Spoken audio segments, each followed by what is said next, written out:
had to surrender my own feelings in favor of everybody else's happiness. And look, it backfired. Everybody should have listened to me. Hey y'all, it's LJ here, owner and founder of Smart Moms Plan Disney and Smart Moms Travel. We are so glad you're here for another episode of the Smart Moms Plan Disney podcast. Now, here's your host, Allie. Hey there, everyone. Welcome back to another episode of the Smart Moms Plan Disney podcast. I am your host, Allie, joined today by actually 3 other co-hosts because we are doing a very exciting, very important, very necessary episode today. I'm here with Becki, Katie, and Karla. Hi, guys. Hey. Good morning. Good morning. We are so excited because Disney has now been operating with its new Lightning Lane multi-pass and single pass system at the time of recording for a couple of weeks now. And I don't know if you follow us on our social medias at Smart Moms Plan Disney Podcast, but these 3 gals that I'm here with today, Katie, Becki, and Karla, went to Disney World, got some amazing firsthand experience staying on property, going through the pre-select process, using Lightning Lane multi-pass and individual Lightning Lanes in the parks for a couple of days. And this episode today is going to be hugely necessary for anyone already planning, thinking of planning their Disney vacation, because this is the hot topic right now. Do you guys agree? I would say that this is the most important information you need to hear if you're going to Disney World ever. Yeah, and it has come with so many changes, which has made people feel uneasy about the whole process. So I'm excited to really go through, break down the 10 most important things that now we've learned. A couple of weeks ago, we released an episode about what we knew was coming. Now with firsthand experience and exposure with ourselves and our clients and just actually seeing the process in action, this is going to be a great episode to break down those strategies, things we are certain about. And again, did I say strategies? Because I think everybody's dying to know how to strategize this to get the most bang for your buck. This was a big change for Disney. And as we record this, there are a lot of changes going on here in our house. I know in your houses as well. We're heading back to school. Summer's over, basically, at this point. And when I woke up this morning, I looked at my alarm and I thought, this is like school time alarm. And I was thinking, is it harder for me to wake up or my kids to wake up on those school mornings? Fortunately, my kids are grown, so they're mostly waking themselves up at this point. We've talked about how I am going to snooze 2,000 times, but mine is less about who's harder to wake up, who's going to cry more this year. Well, it's for sure you, Becki. Nobody's questioning that. Even, the people listening to this podcast right now know that there's nobody crying more than Becki is. That is 100% accurate. I think it's definitely harder on me.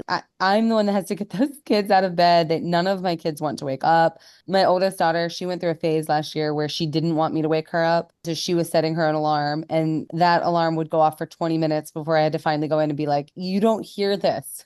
This isn't going to work. I have to wake you up. It's just too hard. And then, we're pressed for time. We're running through the house, and I still do my girl's hair in the morning. So, it's hard. Those mornings are hard. They are. And I remember dropping Macy off for her first day of kindergarten. I'm going to just drop her off for her first dorm day in a couple weeks. And dropping her off for her first day of kindergarten, I was ugly crying in the car, guys. This was not like sentimental tears. Katie, you're about to do that. You're about to go through kindergarten drop off. What's that feeling like for you? Oh gosh. Well, I don't envy you in this phase right now of dropping off your kid at college. But gosh, yeah, it's going to be Emma, my middle daughter. She's starting kindergarten this year. And of course, Bella's in 2nd grade. So I'll only have Tally at home with me. And I know Stacy is also going through this empty nester phase. And I'm probably going to be ugly crying too. But I'm also really looking forward to this special season where I get to have one-on-one time with Tally, because that doesn't really happen right now. I'm not crying about anybody going back to school. I'm throwing a party the minute they leave. Karla, you're dealing with those teenagers though. Like, I think that's got to be the hardest age. Yes, I have one that is responsible and one that's not. So one has already picked out her outfit, and we wear uniforms. So there's a lot to be said about which uniform she's going to wear that day. And the other one, it's so funny. I really relished going back to school shopping and buying new school supplies and a new backpack. Like, that was the best, right? boys could care less. I'm like, hey, Liam, do you want a new backpack? He's like, no, Mom, I have my backpack from last year. Yeah. I'm just like, what? Yeah. Like, you're going to go to school with the same backpack you had last year? Okay, I guess I'm going to save $35. $35. Where are you buying backpacks for $35? That's cheap, right? Yeah. That's pretty cheap at this point. Right along those same boy lines, back to school, Laker's my quote baby. He's the biggest of my kids at this point. Like, I think he's grown like 6 inches in the last 6 months. He's growing like crazy.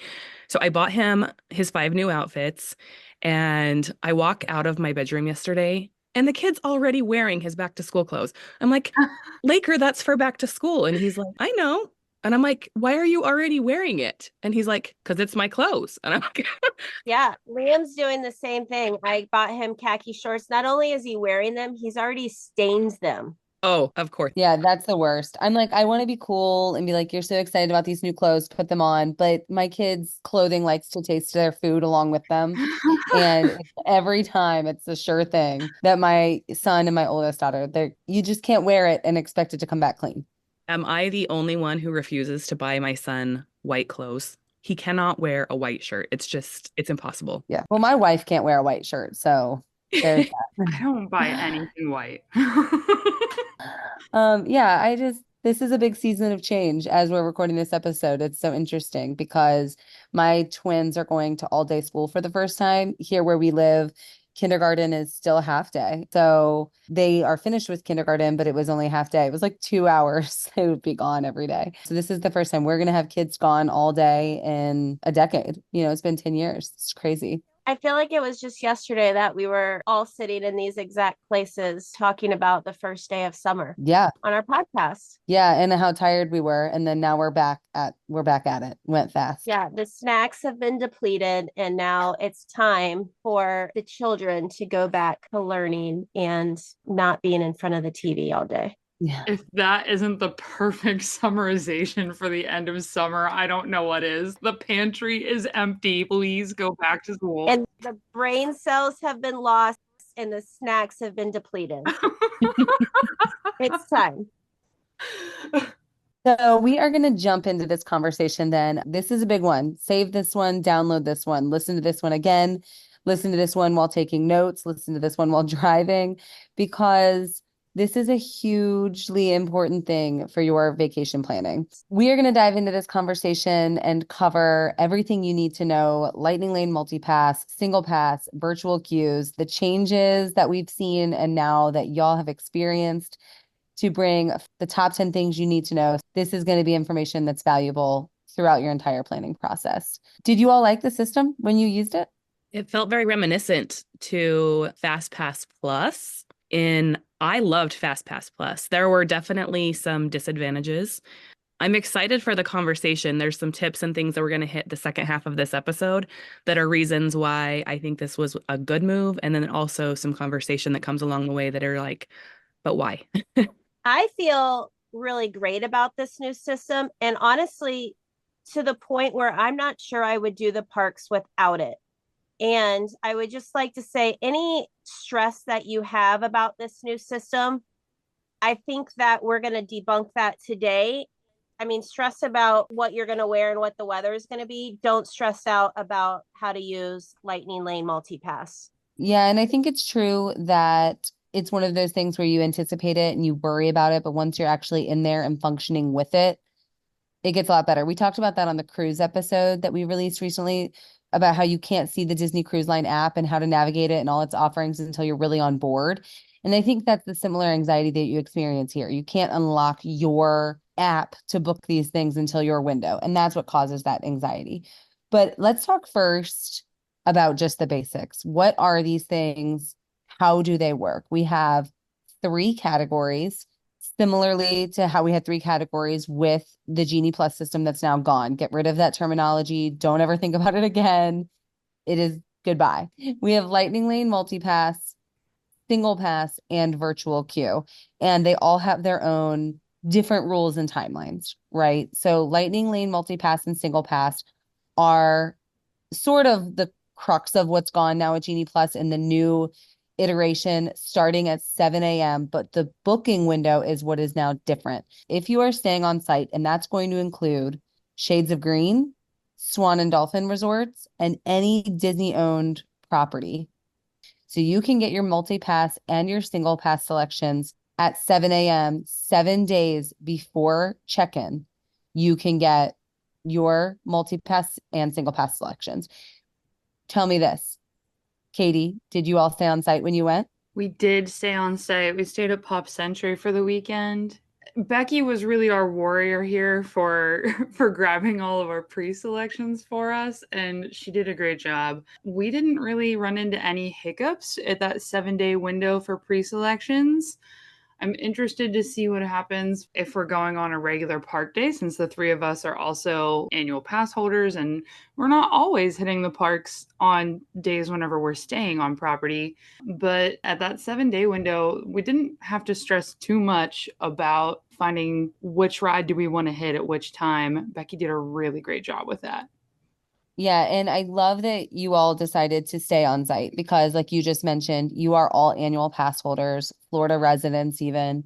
You typically will drive in for the day, and that sort of thing really does affect that window because off-site guests and people with date-based tickets, not even you with annual passes, the three of you, date-based tickets and off-site guests will get a window that opens 3 days prior to the first day on that dated ticket. And that window will open for the duration of that ticket.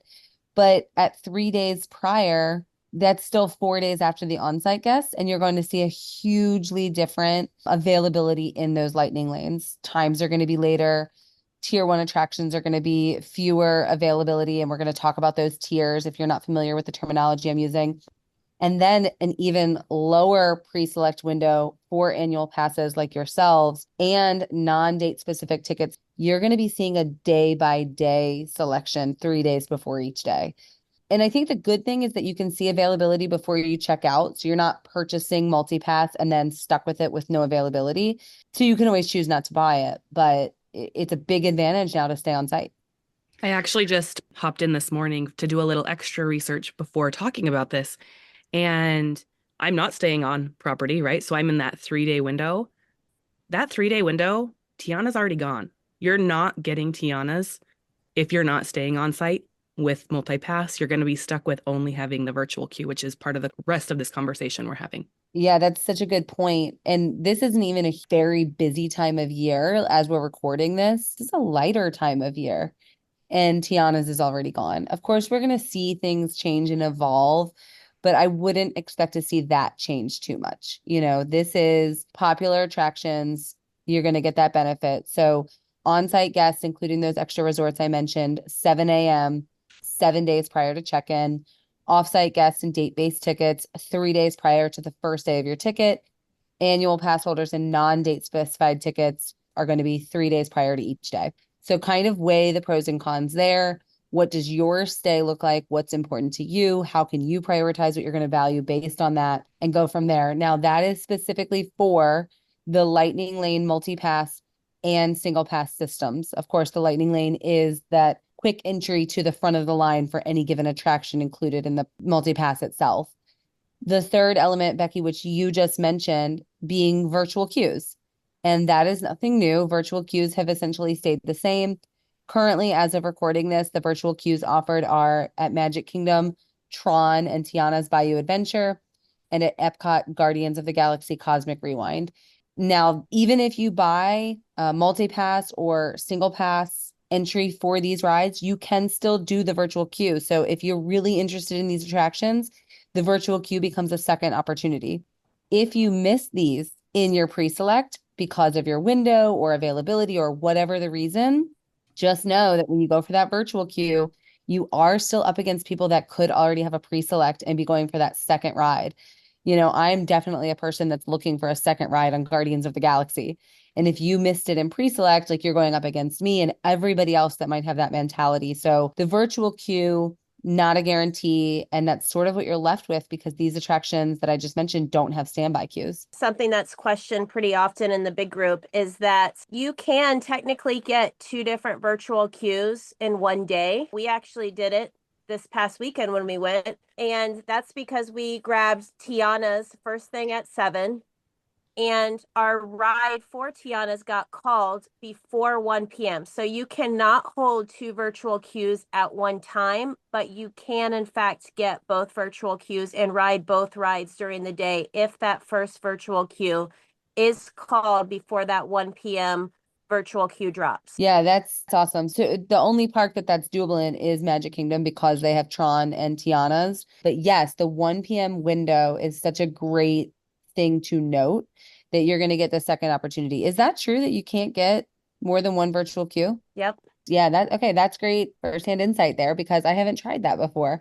And I have gotten in 1 p.m. virtual queues, but never made a mental note that, maybe I wasn't already holding on to another one.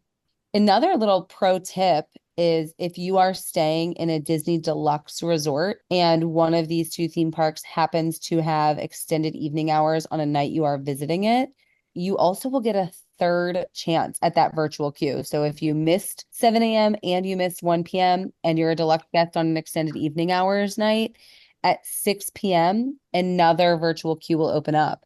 But the awesome thing about that virtual queue is even if you did already ride it once that day, you're allowed to try again at 6 p.m. And so that's the only virtual queue where you can actually ride an attraction twice via that entry. Something else we should also probably note, since we're heading into the holiday season, Mickey's Not So Scary and Mickey's Very Merry Christmas Party, neither one of those events are going to have the option for virtual queue or the Lightning Lane multi-pass or single pass at the events. The day of, you can use them at the parks, but they will not be available during the events. Yeah, that's a great thing to put out because everybody asks me that all the time. Can I still use my multi-pass at the parties? And the answer is no. The idea of the parties is that it's a limited capacity, it's a ticketed event, and these lines should in theory be much shorter. And so you should not need multi-pass or single pass, which is great. That's the basics. You're looking at the terminology, you're looking at the windows. Those are the things to really sink in first prior to actually attempting to use any of these things. Really familiarize yourself. What is Lightning Lane multi-pass? What qualifies as a single pass and what qualifies as virtual queue? And not only what qualifies, but when can I get each of those things? So that kind of clears that up, making sure you're really understanding and digging into that before number 2 here of our most important things you need to know, the pre-booking process. What does it look like? And Becki, I am looking to you here because you did it for the group, as Katie said. Listeners, I want to make sure you stay tuned all the way to the very end of the episode because we're going to have lots of strategies of how they made this work to their benefit as they went through. But Becki, talk us about that pre-booking process. It was honestly really stressful because I didn't know what to expect, but it ended up being so stress-free. I woke up 7 days before because we were staying on site. It was magical waking up and getting to go through this process for the first time. In fact, I think I was texting the girls maybe 3 minutes after 7 and was like, done. It was so easy. And we were even doing it for multiple days. So going on to your My Disney Experience app. And if you're on your menu, you're going to go into your lightning lanes, or you can do it from your home screen as well. Disney makes it super easy to find where you're doing this. And as you're going through, you're going to be choosing, am I looking for multi-pass or single pass? And the cool thing is you can do both of those in one transaction now. We actually didn't do any single pass attractions at this point. We only did multi-pass, but I could have added the single pass to our transaction and it would have been super easy to do at that time. So you're going to go in, you're going to click that you're going to purchase, you're going to choose what day you're purchasing for. This was something I didn't know what to expect. So you're choosing what day you're going to do it for. It shows you what windows are open for you. It actually shows the dates further than are available. And if you try to go in and buy beyond the window that's open for you, it's going to say this is not available for you yet. So Disney's app is very, very intuitive that way. So you're going to just choose the date you're going to be purchasing for, and then you're going to choose which park you're going to be going for. We're going to talk about some pricing and hacks about this, so make sure you're staying tuned because there are some really good insights about this particular piece that people are even asking us about. So we definitely have that as one of our numbers, and it's how to hack the system, so keep that in mind. We're going to talk about that. So you're going to choose your park. You're going to choose, are you doing multi-pass or your single pass? And it's going to show you right there, how much is this going to cost me for it? And then it's going to say, who's coming with you in this party? So I chose the 3 of us. I went ahead and moved on to my next step. And at that point, it shows you all of the things that are available, which is the tier ones, group one and group two, not tier one and tier two. And you're able to choose in that process which ones of those you want. And we can talk more about what those groups look like. And then essentially it's just check out and go. I did have to buy these one day at a time, though. I couldn't buy it for my entire trip, which I kind of appreciated because you know how fast some of these things can go. And it's going to put it into a cart for you. But I appreciated that I could buy for my first day and I was checked out in a minute and a half. And by that point, I knew what 3 rides I had. I was ready to move on to my next day. And it's not holding a bunch of times in somebody's cart forever. It's allowing everybody kind of a fair shot when that window opens. And you mentioned something that I think is really important. This is one of my favorite changes from Genie Plus. You said you select your party, you select your day, you see all of the pricing and the available times, and then you check out. Whereas with Genie Plus, you had to buy it up front and you didn't know what you were going to be getting. So I really think that's such a positive change, because if things aren't available that you want, or you don't see a great value once you get into that cart, you can just choose to empty your cart. And that's a big change, and it's great for budgeting and getting bang for your buck, which I know a lot of people are very interested in. I also really loved the change of letting us do these days in advance for the pre-planning purpose, but also we were just talking about virtual queue, and to not have to be stressing virtual queue and multipass at the same time is such a gift to us when we're in vacation mode. Mm-hmm. Yeah, I agree. Vacation mode easily unlocked here. And for any smart moms, travel agents listening today, the hidden Mickey will be vacation. The other interesting thing you set out that's really important for anybody listening to know is that pre-booking your group. You said at this point, I selected the 3 of us. So that was you, Katie, and Karla. And then you went to make your pre-selections and check out. That's a huge, huge thing, because the 3 of you were going together and you were the party you selected. In that transaction that you're working on, you do have to do the same pre-selects for all the people you just selected. So let's say Katie doesn't want to ride Rock and Roller Coaster and the other ones of you do, you're still going to need to go ahead and book it for her. And then once you check out, you're going to go back to that ride and you're going to be able to modify it and change her to a different attraction if that's what she wants. So in the initial transaction, you're going to check everybody out together for the same ride. If you have 2 kiddos and one's tall and one's not, or one's adventurous and one's not, you're going to book your whole party. And my best advice here is to book the pre-select that is most popular for everyone, and then go back in and modify, maybe that one parent and littler kiddo for the Disney Junior Dance Party, while the other parent and the bigger kiddo ride Rock and Roller Coaster. So it is important to know, and don't get tripped up in that part of the process. You're going to select your whole party, pick the same rides for the party, and then go back in and modify if you need to. Yeah, and that's such a good insight, because I think a lot of people wouldn't think about that. But a lot of these ones you're going to grab, especially your group ones, might have height requirements, and you have to keep in mind, how are you going to handle that with your littles? But know that having to put them all in one group to book is exclusively a pre-book thing. Once you're in the park, when you're choosing your time, you're choosing exactly who you want to put on those individual passes. And it's not a problem once you're in the parks to do individual things. One person can go on a single ride with their pass. So you have a lot more flexibility when you're in, but that going back and modifying is going to be your best friend for that. Yeah, I think we were all surprised, or correct me if I'm wrong, if you weren't surprised, but I certainly have been pleasantly surprised at how easy the modification process really is. Yeah. Katie, would you agree with that? Have you used it? You haven't used it with your girls yet. I haven't used it with my family yet, but while we were in the parks that weekend, I was very surprised.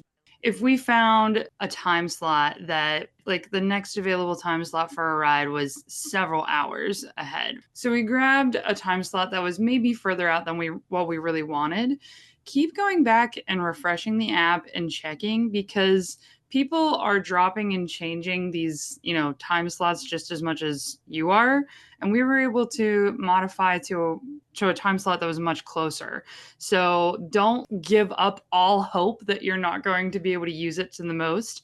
Just keep checking back in the app and changing and making those modifications. It is pretty easy. I would like to add that in the pre-selection process, you cannot overlap times, but once you're in the park, you can in fact overlap and you can start to stack your rides, which is huge. Yeah, that's a great, I have used this before tip, and we're going to talk more about that and other exciting firsthand experience tips as we keep going. But we keep mentioning these groups, and I'd imagine that a lot of people are pretty familiar now with the fact that there are these groups, but I think it is a hard concept to sort of wrap your head around. And it's really only important, as you just pointed out, Becki, in the pre-select phase. You can only pick a combination of group one and group two in the pre-select. So you can pick one group one attraction and two group two attractions, or three group two attractions. You cannot pick two attractions from group one and you get three total. Does that make sense? So in Magic Kingdom, your group one attractions are going to be Big Thunder Mountain, Jungle Cruise, Peter Pan, Space Mountain, and Tiana's Bayou Adventure. I think right now it's safe to say most people are going to snag or attempt to snag Tiana's. And as we record this today, and as this new multi-pass system is new, that's probably the one you have to prioritize, because otherwise you're not going to get it. But I'm pleased with the way that they laid this out for Magic Kingdom, because it does feel attainable. Those other rides do feel spread enough that not everybody's going for the exact same one, which I think is nice, other than Tiana's. I'm curious to see when, right now, Peter Pan is closed for refurbishment, but when Peter Pan reopens, is Peter Pan going to be the hot grab that it was before? Not against Tiana's, it's not in my opinion. Katie disagrees. I can see her face. We'll see. I don't understand everyone wanting to grab Peter Pans, but I have talked to so many fans that are like, oh my gosh, you have to ride Peter Pan. And I'm like, you really have to go through the queue to play with the stuff in Peter Pan. Group two is massive for Magic Kingdom. Barnstormer, Buzz Lightyear, Space Ranger Spin, Dumbo, the Haunted Mansion, It's a Small World, the Mad Tea Party, the Magic Carpets, Winnie the Pooh, PhilharMagic, the Laugh Floor, Pirates of the Caribbean, the Tomorrowland Speedway, and Journey of the Little Mermaid. That's a big list. And you can pick three of those in your pre-select, but that's only if you're not picking a group one. Most likely you're picking two of those. It's a pretty good list. I do think probably Pirates and Haunted Mansion are going to be the most popular on that list. That is what you picked, isn't it? Mm-hmm. Yeah, that is what we picked for our group two selections. You were talking about how this is such a big list for Magic Kingdom, and this kind of, talks a little bit about strategizing which park you're hitting when in your vacation itinerary, right? Magic Kingdom has so many attractions that you really get so much bang for your buck with the Lightning Lane multi-pass. There's always something left to grab. There's always something that you can go switch out for. I was pleasantly surprised that we were using the new system and it felt pretty easy to grab anything that we wanted to grab next. Magic Kingdom was great for Lightning Lane multi-pass. Yeah, and we're going to talk in a minute on one of our next need to know sections, sort of about what you should be prioritizing and how to strategize these. But just to continue summarizing the group one versus group two, Epcot, you're going to have group one is Frozen, Remy, and Soarin'. With Guardians of the Galaxy taken out of that because it's a single pass and a virtual queue, those are easily the top three attractions in the park. And then the group two selections, the Pixar Film Fest, Figment, Living with the Land, Mission Space, The Seas with Nemo, Spaceship Earth, and Turtle Talk with Crush. Maybe we'll talk a little bit more about that list in the strategies section here coming up. Hollywood Studios Group one, we're going to be seeing Mickey and Minnie's Runaway Railway, Smuggler's Run, Millennium Falcon Ride, Rock and Roller Coaster, Slinky Dog Dash.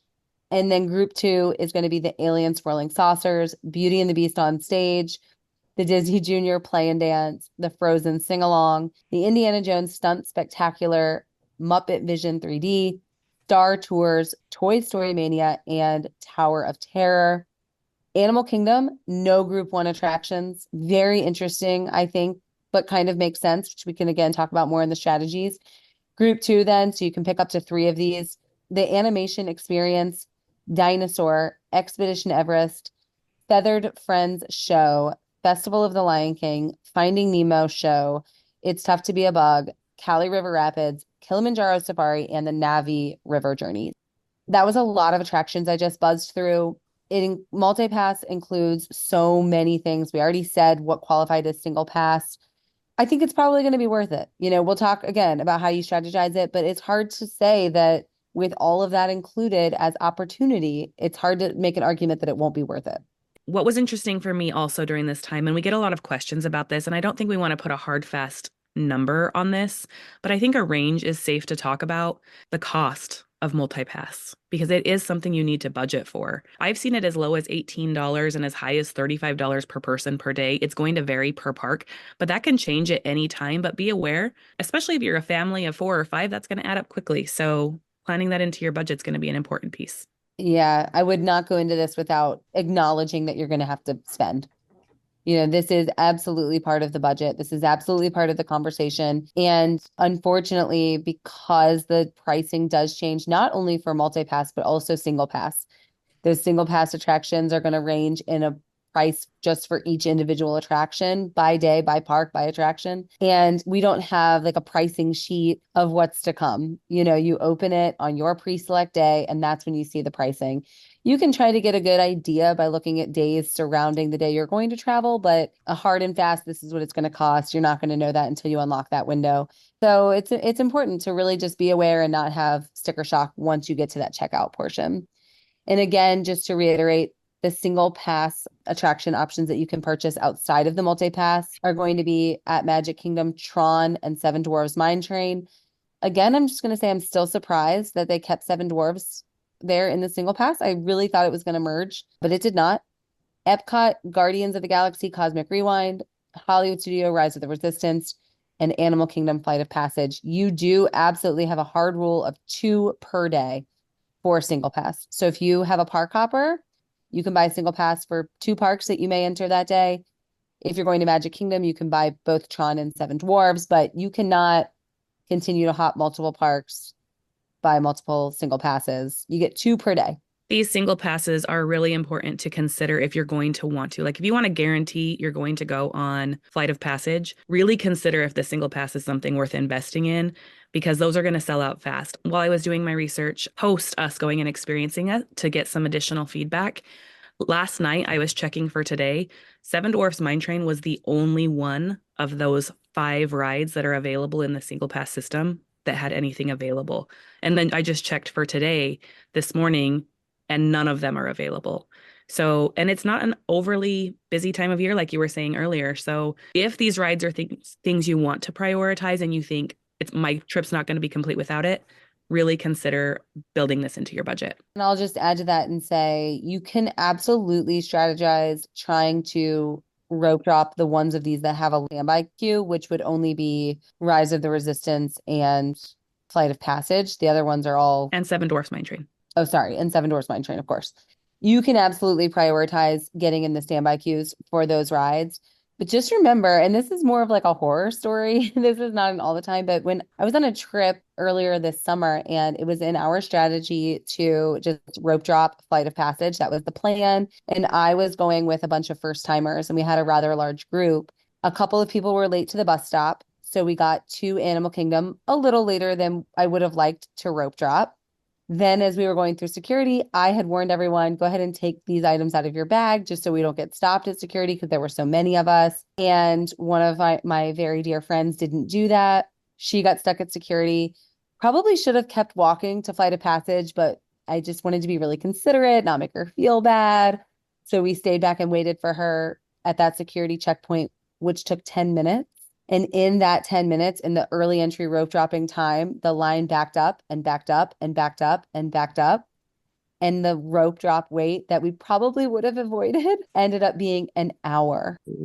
Ouch. And so you just never really know what could happen, what could derail those perfect plans you had in mind. And, the only way you get the sure thing is by purchasing that single pass. Allie, you're not following our own advice. Our Animal Kingdom itinerary, we're like, get the pass for it and keep walking. Go do the other thing. I know. And this is why this is our advice, right? Because I couldn't get my large group of 20 people to all want to buy the single pass. Or at that time, it was an individual lightning lane. And so I had to surrender my own feelings in favor of everybody else's happiness, right? Which I also talk about too, kind of finding that middle ground. And look, it backfired. Everybody should have listened to me. So that's a good overview of what that pre-booking window is going to look like, how you can manage your single passes, multi-passes, not really how to prioritize yet, but what you're going to be looking at. What are the options going to be? So we're going to take a quick break. When we come back, we're going to take those attractions, talk about what you should prioritize based on what we've learned, not just hunches. This is what we've seen firsthand. This is what we've been experiencing. This is what Katie, Becki, and Karla actually lived through. And here are the things you should prioritize when we get back. While we take this quick break, take 2 minutes, give us a 5-star review wherever you're listening, turn on your automatic downloads, and leave us a review. You have no idea how much that helps us. Recently, in speaking about our Disney luxury options episode, one of our Facebook group community members, that's our Facebook community, Smart Moms Plan Disney podcast. Be sure to join us in there if you haven't. The conversation's great.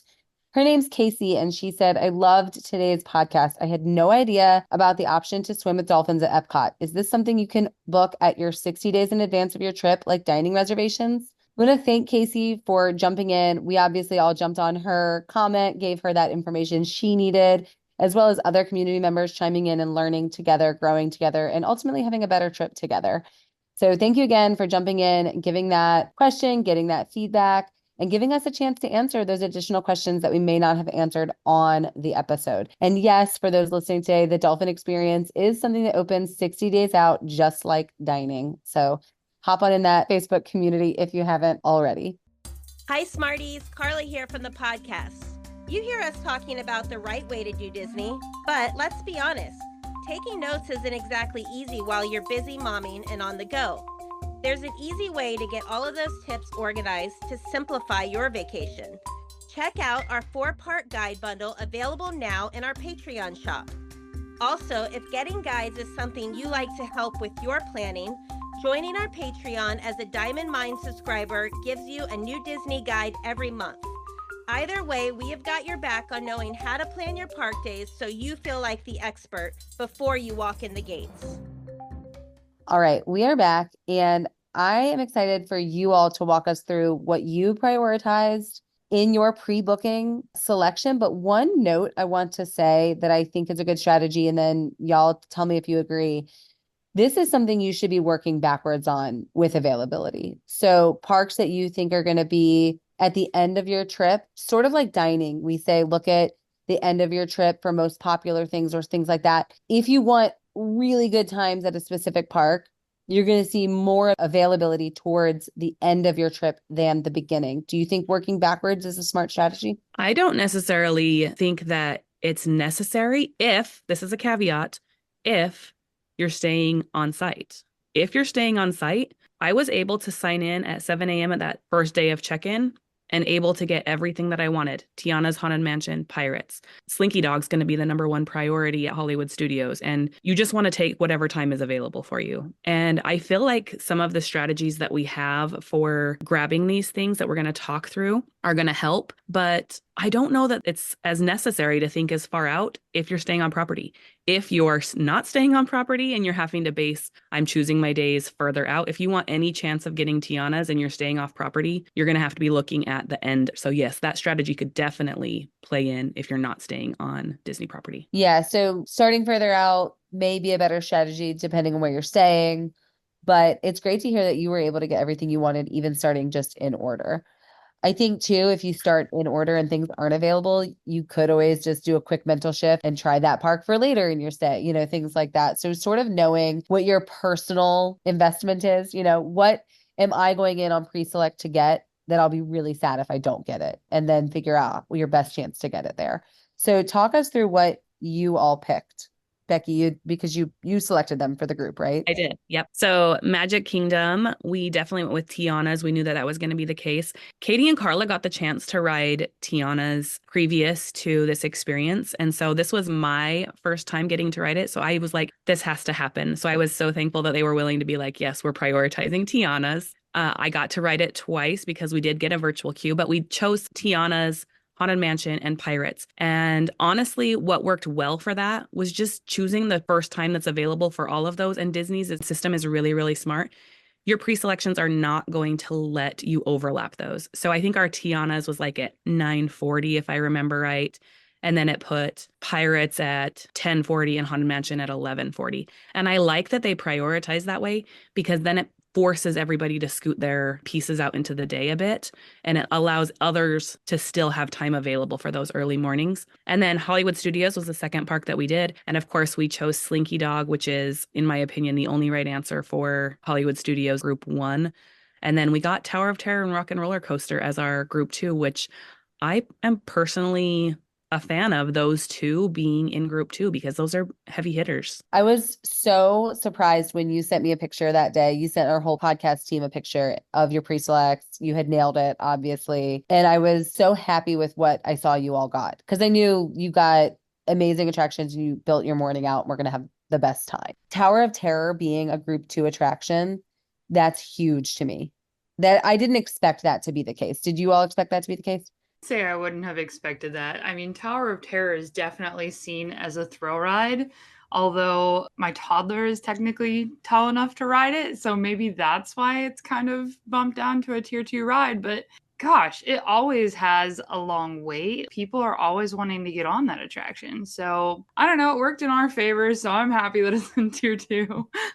Yeah, and you notice that a lot of what's included in Hollywood Studios, I mean, Hollywood Studios has amazing attractions, but so many of them are in that Group 1 booking category. You only have a couple in the Group 2 because it's mostly full of shows. And I did have somebody recently ask me, what does that mean? Does it mean that I still have to arrive a half an hour early? Do I get to come just last minute and still have a seat? Did you all use a multi-pass Lightning Lane on a show? I was able to get one, but we didn't end up needing to use one on a show because we were able to get in them. Really, this was Slinky Dog was the magic ticket here. Like it's one you have to get on, and the line's always going to be long. Yeah, I'm actually surprised that it's not a single pass, to be honest. I'm super glad it's not. No ideas here, but I am surprised just because it's such a popular attraction. Okay, so you got your pre-selects. Talk to me about what happened next once you're there. The strategy that evolved once you experienced using these things. Before we dig into that, I want to say I am so happy with this new system that if you're getting a virtual queue, if you're committing hard to, I need that virtual queue, then yes, you still have to be on it for 7 a.m. to try to grab that virtual queue. But if you're heading to a park that day that does not have a virtual queue, you can sleep in a little bit longer. And I love that. I want my vacation to feel like a vacation. So already points for the new Lightning Lane multipass system. When did that shift for you? Because I guarantee the first time you went to Disney, you were like, we are not wasting any time. We are going to be there. These are facts. I don't know. Living 45 minutes away from Disney kind of changes your perspective on how hard you need to go, right? I think Animal Kingdom being like all Group 2 is a huge value. That's great. I think Epcot is kind of funny. Like it is. But when I was looking, I did check into all of these. And I can say when we're talking about what we're prioritizing, if you're doing multi-pass and starting at Epcot, Remy was the one. I was kind of surprised that it was Remy over Frozen. Soarin' didn't surprise me because I've always been able to get Soarin' later in the day, so I wouldn't prioritize Soarin'. It's worthy of prioritizing getting on it, but I wouldn't prioritize it as what I'm buying or getting as my selection. But Remy's selling out early, so keeping that in mind. And then Animal Kingdom, Kilimanjaro Safari, Navi River Journey, and Festival of the Lion King would be probably my priority of where I'm gonna choose there. And the other important thing is those pre-select groups that we talked about, those go away. They go away. We have to drive that point home. Once you are on Disney property and actively using your multi-pass system, Groups are no longer a thing, and you can always be holding 3 lightning lanes. So immediately once you use one, you can book another. And it's very important to go ahead and continue prioritizing those group one attractions, even if you haven't used your group one yet. So if you booked Tiana's and Haunted Mansion and Pirates, and you rode Pirates first based on your return window, but Tiana's was still in your queue, boom, you can go back in and grab a tier one right when you scan in for Pirates. You can go in, you can grab Space Mountain, even though Tiana's is still in your queue as a group one, because the group system goes away once you're there. So prioritizing those group ones, booking them,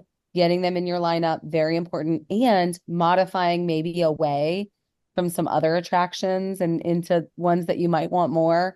Also important strategy. Yeah, and during our trip, so we did Magic Kingdom on a Saturday. So in your mind, this is going to be a busy day at Magic Kingdom.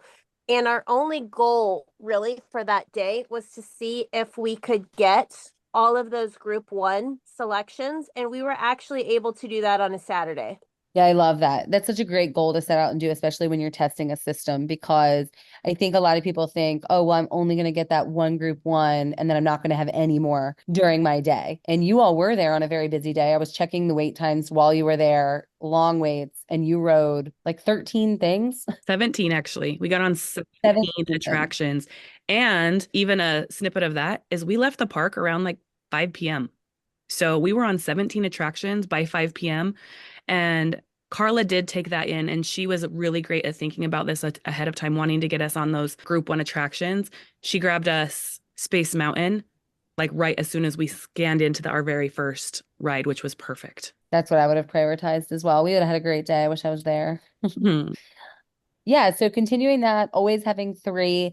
You know, another thing that maybe actually this would be part of that pre-booking conversation, but I recently had a client of mine that's traveling to Disney. She did her pre-selects, and then the next day when she went in, one of her pre-selects was turned into one of those experience passes. Have you all seen this happen yet? So a multi-park experience pass can be given to you when a ride goes down or when something happens. Typically when you're on your trip and when you would have a lightning lane and you'd be on your trip and you got that, you would be able to go in and grab a new one. You could use that multi-experience pass really anywhere. And my advice to her was go in and try to book another lightning lane, because now you have this experience pass, and that worked. Mm-hmm. And so just a tip, if you do your pre-selects and you see that you have one of those experiences, it's going to have balloons and it's going to take the place of one of your pre-bookings, get in there and get another lightning lane, because you can always hold 3. You make sure you have 3. I will add that if the one that goes down is Tiana's, you might want to save that and try Tiana's again later in the day, because that's the only way that you're going to get onto Tiana's that way, unless something magically happens and something opens for you to get Tiana's or the virtual queue. If you use that any experience pass on something else, you might not get on Tiana's. Exactly. Yeah. Again, it's just always knowing what you prioritize and knowing what is busy and what isn't. And I think we've kind of covered that really well. What about the things that aren't busy? Where are you not using those lightning lanes? What did you not prioritize when you were in the park? Karla, did you guys ride anything without lightning lanes? We did. And that's because I don't know what Katie was talking about when she said that she liked to sleep in, because we did not sleep in on our trip. We wanted to really figure out how to properly strategize, especially a park like Magic Kingdom. So we actually rope drop, and it was important for all of us to ride 7 Dwarves. And I think the best way to do that is by rope dropping. So we actually left our resort an hour before early entry began. So early entry for us began at 8:30. The park opened at 9. We were able to enter Magic Kingdom around, like, I think it was 8:05.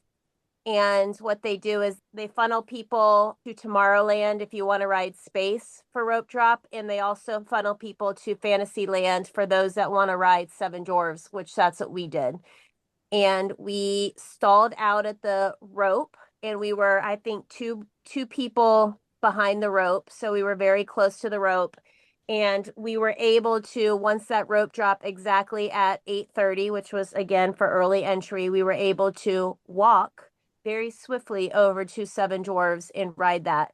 After 7 Dwarves, probably could have easily hit all of Fantasyland within that first, I would say, hour-and-a-half window, but we just happened to get the virtual queue for Tiana's. I think we were group 3. So we technically I don't know if you guys remember the time. I think it was before like 9:30 that we were actually already riding Tiana's. So that kind of cut into what we could have done to maximize that rope dropping experience and really hit all those Fantasyland opportunities or rides. We rode Tiana's. I don't remember if we actually rode any other rides that weren't Lightning Lane selections. We did. Basically, a lot of our pattern was we would use a Lightning Lane and then be able to go to something for standby queue. So if I'm looking back, because I actually took timestamp notes of every time we were boarding a ride, and if it was a virtual queue or a Lightning Lane, around 9:58, we were boarding Pirates, which was one of our multi-pass pre-selections.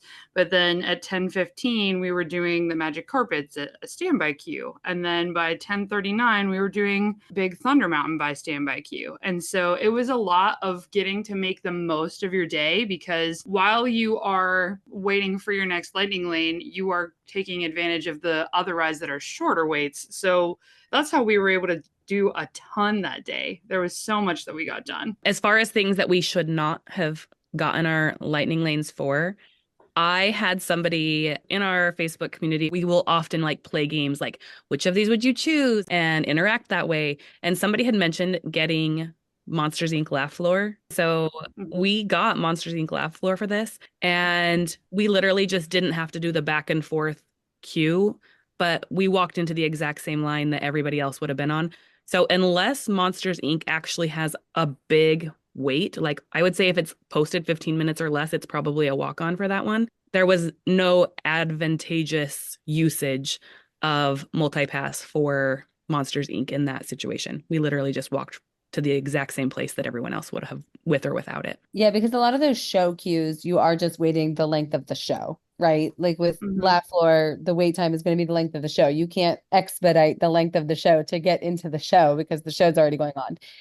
There are some exceptions to that, right? Like the Frozen sing-along in Hollywood Studios, that queue close to showtime can get really backed up and you could miss out on a seat or a spot in the theater. Same with the Festival of the Lion King. So there are shows that really fill up that having that guaranteed entry to a showtime would be a good idea. But something like Laugh Floor, the Pixar Film Fest over at Epcot, Up to Be a Bug, Turtle Talk with Crush, things like that, probably not going to need a Lightning Lane at all.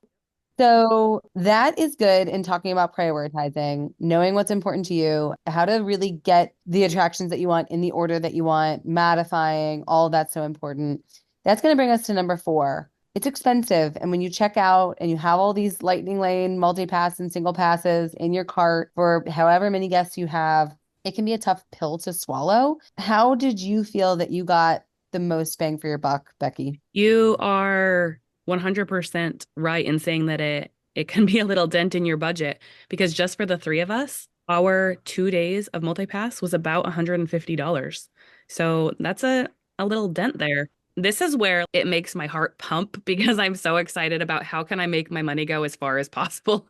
Like if we're getting on 17 rides, nothing's making me happier, because I'm like calculating how much did we pay per ride for this system, right? What works really, really well, and Katie's hinted at this already, which is awesome, the power of rescheduling your Lightning Lanes. So your multipass allows you to rebook.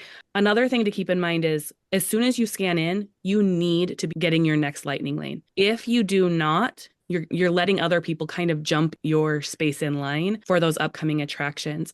However, be aware that there are some rides that require you to scan in twice. Space Mountain, for example, you actually have to scan at the entry and then when you get up to the tracks as well before you're going to be able to reschedule. So knowing those kinds of things, if it's not showing, there's probably a second place for you to tap in before you can reschedule. But there were points in time. I really wanted to ride on Winnie the Pooh because, like we said, I'm a weirdo and love Winnie the Pooh. And Winnie the Pooh is one of those rides that gets a really long wait really quickly. I think, Katie, you remember we were looking across from Seven Dwarfs? Mm-hmm. Winnie the Pooh was already at like a 35-minute wait or something. It was like, how is that a thing? But it's a thing. So I grabbed us Winnie the Pooh, and the soonest Winnie the Pooh was available it was like 11, 12 o'clock in the morning, was 5 or 6 o'clock at night. And I'm like, well, it's one that I definitely think that we should prioritize getting on because it is a higher wait line. And then I went back in, and maybe 20 minutes later, I went back and checked, to modify, and somebody had dropped their Winnie the Pooh. So it allowed us to pull that lightning lane up hours before that. Never let your multi-pass not have 3 things booked. Even if it's something you think you're not going to go on, grab yourself something because you can modify that. And you don't only have to modify the time, you can modify the ride as well. And so just keep yourself always having those 3 things there. And it will create you a day that is not going to feel like line after line after line. Katie and Karla, did it feel like we did Magic Kingdom without waiting in any lines except one? Yeah, we didn't really wait on anything the whole day long. We really got so much out of that park day. Like, yes, we rope dropped. Yes, we left the park by 5 p.m. We got 17 rides in, but it was not like a pace where we felt like we were running to the next thing constantly. We took a solid hour to hang out in Columbia Harbor House. We took some time to just sit and eat some beignets over at the Golden Oak Outpost. We had a really relaxing day, even though we accomplished so much. And that really is the big goal here, right? Yes, you want to cross everything off of the list, but you also don't want to feel like you're running ragged, right? So it was the perfectly balanced day. And the way that we were able to accomplish that was because of the lightning I lane. was going to say the line we waited in was for Tron, which was our virtual queue.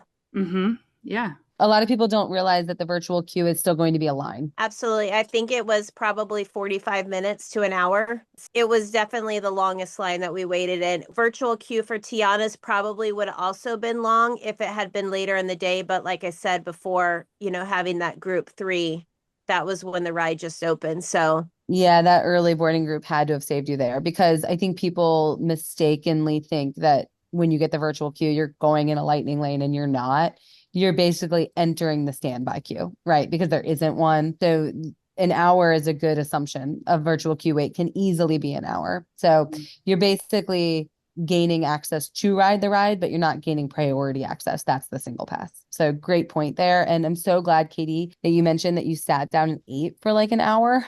Because sometimes it really is true that I feel like we're running through the parks that day where I didn't follow the podcast plan for Animal Kingdom and we got stuck and we were in that long wait for Flight of Passage. We really felt up against this race of time because I had so many people who not only was it their first trip to Disney, but they probably aren't going back. Like a lot of people that just, they were only there for the event that we were there for. And we hustled from ride to ride. And by the time we were 3 rides in, we needed to get over to Magic Kingdom and we hadn't eaten and we were starving and everybody was getting miserable, honestly. Like we got to Magic Kingdom and everybody was like, I'm sick, I'm hot, I'm hungry. It was not fun at that point. If you don't strategize well and you don't think these things through, that's what happens to you. And it's terrible. And so the fact that you guys sat down in multiple locations to enjoy multiple meals and snacks and do 17 rides and attractions shows that this is possible. So what about park hopping? I just mentioned that I park hopped on that trip where we had a rough morning. You all did not park hop with your multipass, or you did? We did not park hop. However, we did go through the process of what park hopping would look like. We started looking at what's available in other parks. While we did not park hop, we saw that it would have been very easy to park hop because once you sign into your very first lightning lane, you immediately have access to booking any available lightning lanes if you have the park hopper on your ticket. So if you're in Magic Kingdom and you know you're only there for a couple hours, and then you know you're going to go over to Epcot for the evening and maybe do a festival or something, you can easily move yourself over to Epcot on your multi-pass. No problem. Just choose which park you want to go to. Up at the top, there's a little toggle that allows you to change parks, and you can start grabbing lightning lanes over there. That's exactly it. So you could only do your pre-selects in one park. Again, you can only do your pre-selects in one park, but once you start scaling in, you unlock that park hopper access. Somebody had asked us if we would be able to change parks if you decided you wanted to change plans. Let's say you have your 3 selected at Magic Kingdom, and then you decide Magic Kingdom's just feeling way too busy for me. We're going to change parks. Once you scan in and use your first lightning lane in Magic Kingdom, you could easily modify those other park or those other lightning lanes and decide where you want to go. It's so much flexibility with this new system. The only thing you're up against, of course, is availability. Once you're looking at park hopping, you're probably looking at some of the group one attractions, more popular things being gone later in the day or very limited availability. So again, sort of prioritizing starting where you want to make sure you ride things. That's going to be important. Yeah, whenever it comes to pre-selections, Disney wants you to have a plan. They want you to stick to your plan too.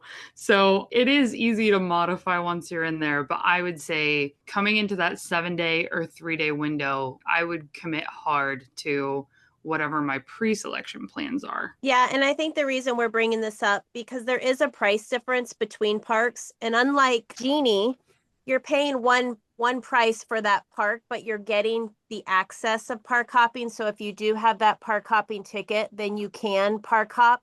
But I think in people's minds, they're seeing that lesser price point at a park like Animal Kingdom, and they're thinking, I'm going to grab my Lightning Lane multi-pass for Animal Kingdom, but then I'm going to hop over to Magic Kingdom and really maximize that price tag that I paid for it, right?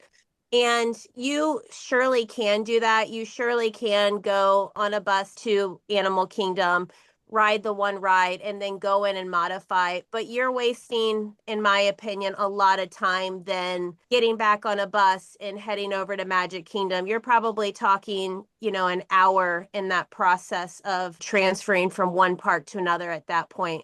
So ideally, you would do your 3 rides at Animal Kingdom and then hop at that point. I'm glad you brought that up because it segues us perfectly into number 6 here, which is the saving money part of this whole system.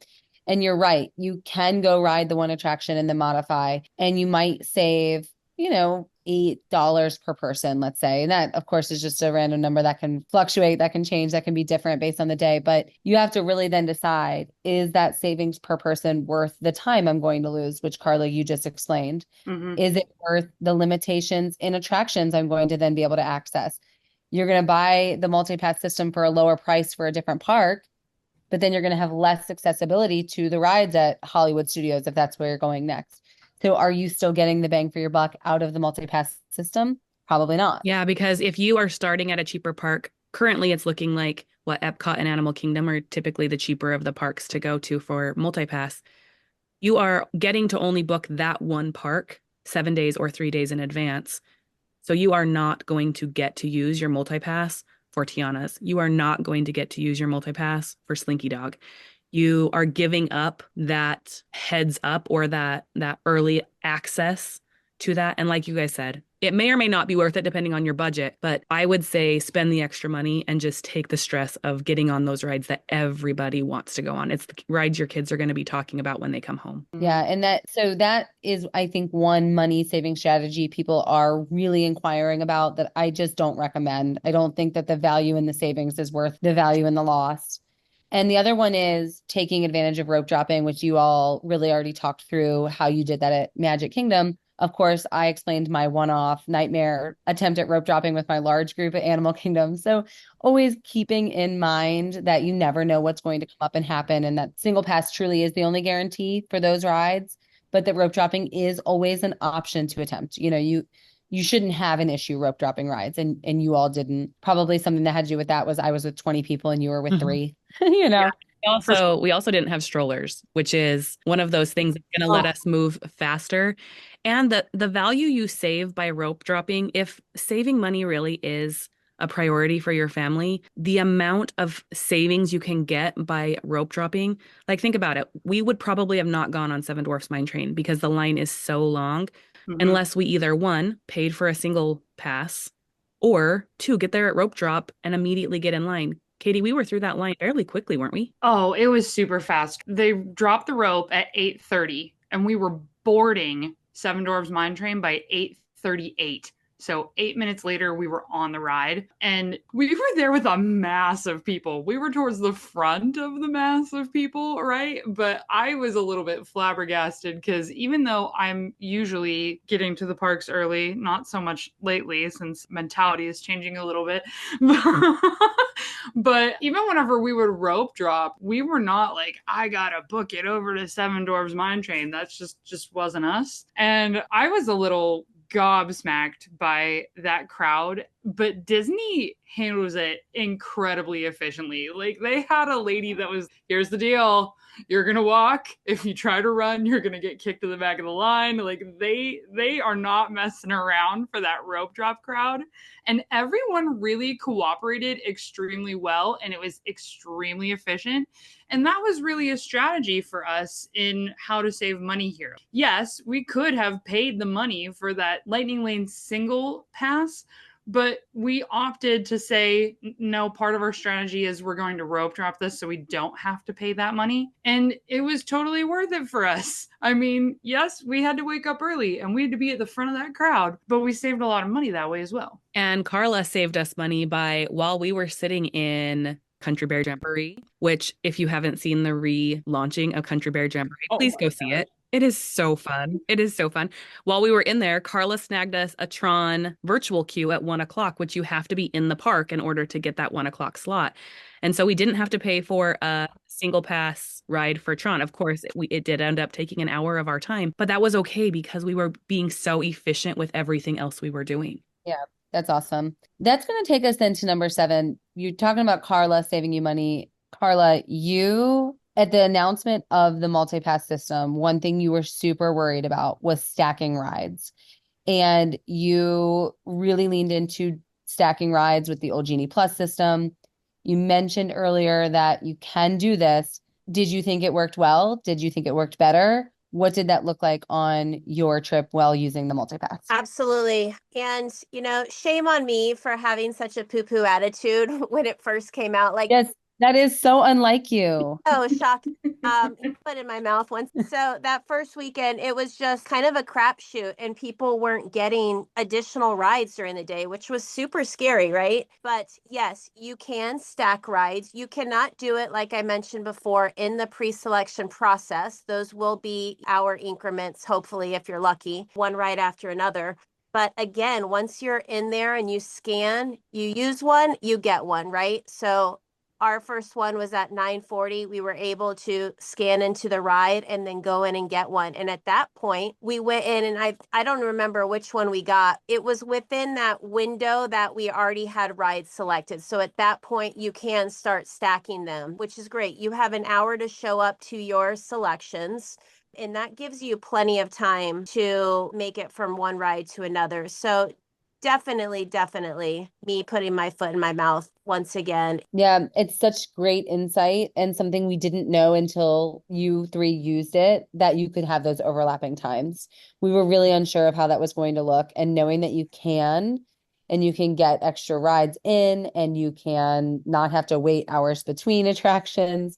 Such a great, shocking thing to learn upon your use of it. I really want to emphasize that too, because with the Genie Plus system, the old system, the only way that you could stack rides was if you waited that 2-hour window and then you stacked them all towards the end of the day. In the new system, it is so much easier. You are not setting a timer on your phone for every 2 hours to go in to make the new thing that you're trying to stack. It's just as you use a lightning lane, you go in and grab another one, and you're able to stack it in real time as you're at the parks. And it'll be like, oh, yeah, you already have this selection for, I don't know, Tiana's, and it's at this time, but we're also going to let you grab another selection that's within that same 1-hour window to overlap. That's the stacking that's happening in this new Lightning Lane multipass system. I love not having to worry about that stupid 2-hour roll anymore.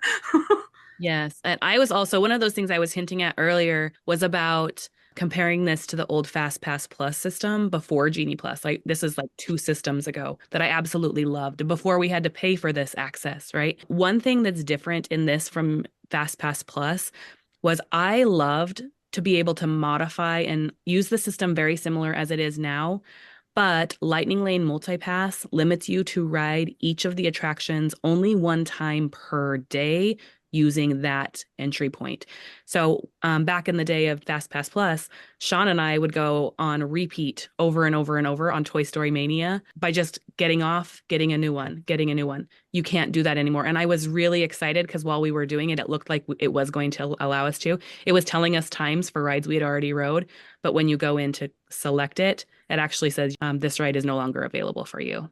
once per day, which is fine. It allows everybody else to have access to those rides, which I think Disney realizes it's important for everybody who wants to ride the ride to have access to that ride. Yeah, for sure.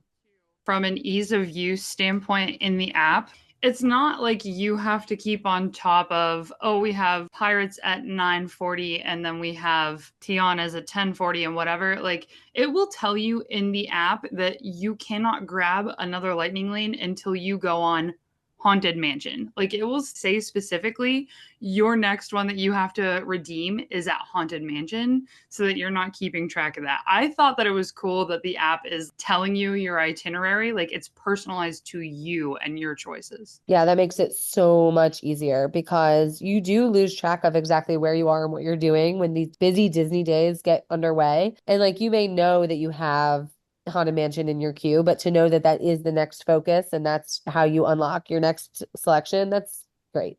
And I'm not always a huge fan of the My Disney Experience app. I don't always think it functions beautifully, but to know that it is talking to you about this itinerary and how to schedule is actually it's such a relief. Mhm. What about the virtual queue and Lightning Lane? If you get the Tiana's virtual queue, are you still able to get a group one ride for your rescheduling? Yes. Once you sign in, no matter what your first sign in is, essentially, once you're in the park, you scan in, everything is now open. There is no longer wait or I already have one ride one or group one, so now I need to wait. Once you sign into whatever you have first, you now have free access to any available attraction. Yeah, and I just wanted to revisit that as number 8, even though we've talked about it, because I think it's important to drive home. Because I think people planning their Disney trips are going to study those group one, group two attractions a lot prior to their pre-selects.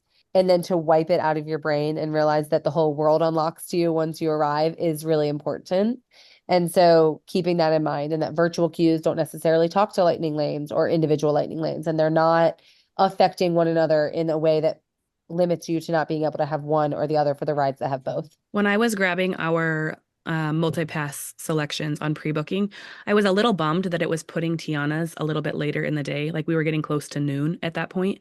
And so I was like, our one's going to be later in the day. That was kind of a bummer. However, it actually worked really, really well for us because we did have the virtual queue and the Tiana's Lightning Lane, and we had a bit of a gap in there. And where I had not ridden it before, it was kind of fun to ride it. We went through the virtual queue lane first, and we were group 3. That was very efficient early in the morning. And then we had about a 2-hour window, and then we came back, and it gave my brain time to like process what happened the first time, as opposed to our good friend Danielle. Hers were back to back. And I almost wonder, is it just like boom, boom, and it feels like one long ride if you're hitting them right after each other? She had her virtual queue and then her lightning lane immediately when she got off of her virtual queue. Yeah, we basically had time to dry out before we went on it again. Did you guys get super splash? Okay, listen, I have video. I think I have video of both of these ladies, and we should put that on social media. I have both of them, like their faces drenched. My heart's so happy just thinking about that. I'm laughing. Yeah. I remember I was sitting beside Becki for the first time on the ride, and we were sitting in the front row. We got the front row, which was amazing. I was like, all right, let's hope that we don't get, too soaked right now. We're like, should we put on the poncho? Should we not put on the poncho? This whole conversation. And we come down that hill, and I'm like, whoo, like all of my sunscreen just came off of my face. Like it was hilarious, honestly. And right when that happened, Katie, I actually think that first time that happened was on the first dip, because there's multiple drops on that ride, right? I think I'm going to treasure this video forever because you can hear Karla laughing behind me, and she sounds like the evil queen from Fantasmic. Oh my gosh. Get yourself on a ride with Karla. We should offer that as a Patreon offer. One day we're going to go and we're going to let you ride Space Mountain and Tiana's with Karla, because she might be the best ride partner ever. It's true. I've said this in another episode, and if you put your hands up on Guardians beside her, she'll like grab your armpit too. I don't know that makes her the best ride partner. That might be the worst ride partner. It's hilarious. We're digressing. We need to finish this episode. Well, then talk to me about if a ride closes, because I already mentioned that you get those multi-park or multi-experience passes when a ride goes down. And I had a family I was working with get one prior to arrival, which was so interesting to me. But this is typically something that happens once you arrive on your vacation when an attraction goes down, whatever reason. Allie, did she get that just because maybe they decided to do a refurb on a ride? Is that what I'm guessing happened? No, this was just a random attraction. I still don't have an explanation for it. It was really odd. I don't know that I would be looking for it to happen to you as well, but yeah, I don't know. I wonder if it was something like they were having a mechanical issue, so it was going to be a delayed open and her lightning lane time was early in the morning or something. That would probably force that to be the case. But anytime the ride closes while it's within your window or it's not expected to be open when it is your window, they're going to give you essentially the anytime lightning lane selection, which is exactly the same thing that you were getting when this was lightning lane Genie Plus. It's essentially going to let you ride pretty much any ride at your convenience. It's not even going to be tied to a time at that point. Yeah, it's really a great thing. When you get one of those, don't look disappointed because it's actually just a freebie dropping right on into your app because you can still use that multi-pass experience on something else as well as snag that next lightning lane. And that's going to round us out here, number 10. And I'm looking for all three of you to offer some insight here. Do you think this is an improvement over Genie Plus? My initial takeaway is yes, definitely an improvement over Genie Plus. A lot less complicated, a lot more user-friendly, and I like it a lot better. I was not someone who got to experience the original Fast Pass days, but this feels good to me. Becki? I agree. I think that this is completely a move in the right direction. I think Disney is hearing the issues that people were having with Genie Plus. I think that the waiting 2 hours was confusing. I think that this is allowing you so much freedom in your day. And thinking back on our day, especially Magic Kingdom, but even Hollywood Studios, we went on everything we wanted without ever standing in line. And my legs never felt like we were having to jump to one side of the park to the other side of the park. We were able to go where we wanted to go when we wanted to go. And it just felt seamless. As for me, I said it before and I'm going to say it again. I probably won't ever do the parks without it again. That's how great I thought it was. Yeah, that's so great to hear. I'm really just so relieved that you three went and got the firsthand experience on behalf of the podcast team. Covered it so well on social media. I loved following along that day. I had so much FOMO, but ultimately really discovered that it's a great system. It can really work in your favor for budgeting and for experiencing. And that's really what we're all after, I think, when we're planning these Disney vacations, especially with our kiddos, and especially if you're not going to take multiple of them, although we all know that most people are going to go back. So just a quick review here, the top 10 things we feel to leave you with when you are thinking about planning and dreaming through Lightning Lane, Multipass, and Single Pass, and really virtual queue. Understanding the basics, the lingo, and the windows for booking. What the pre-booking process looks like, the pricing, the groups, the levels, all of that. What things you should be prioritizing. What rides should you not be prioritizing? Should you go to the shows? What matters to you and in what order are you going to book them? How can you strategize to get the most bang for your buck by scheduling, rescheduling, and all of those strategies we discussed? Number 5, of course, talking about how the park hopping will work. Number 6, how you can save money and which strategies are not a good idea to save money. I'm talking about buying that cheaper park for the day and trying to make that work in your favor. Number 7, stacking rides, really giving your day just an overall better, more seamless route as you stack those rides together. Virtual queues and lightning lanes. Number 8, how you can hold and maintain both. Number 9, what to do if a selection or ride closure happens, how you can turn that into a positive for your vacation and day at the parks. And number 10, which you all agree, this is a better system than Genie Plus for all of the things we mentioned today and all of the things that our listeners still have to discover. I'm excited. I can't wait to use it with my family. I think, it makes anybody a little anxious on that pre-booking day, but I think that's more fear of the unknown than anything else. It seems like people are having luck getting the rides that they want, especially when you plan it out and you really know what you're after once you open and unlock that part of the app. I think something else as a last minute tip that worked well for us is put one person in your party in charge of this. Like, don't make everybody be fumbling around with their phone. Just whoever it is that their brain works on a clock system like that, like just let that be. Everybody's tapped in. One person is in charge of finding the next thing. and let it just run that way so that it's not everybody having to think about it. And it will make for a really, really productive day. Love that. Love it so much. Thank you for doing that firsthand research. It was such a hard thing for y'all to do, to go stay at Disney World for the weekend together, no kids, ride all of those rides and attractions, eat for hours at a time and be relaxed. It was such a tall order for y'all to deliver on here for the podcast. So thanks for taking one for the team there. Just another day at the office.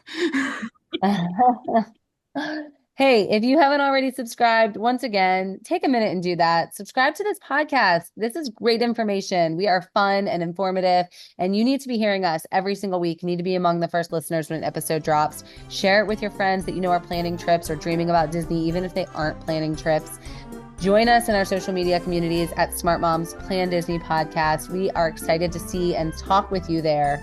And until next time, we'll see you real soon.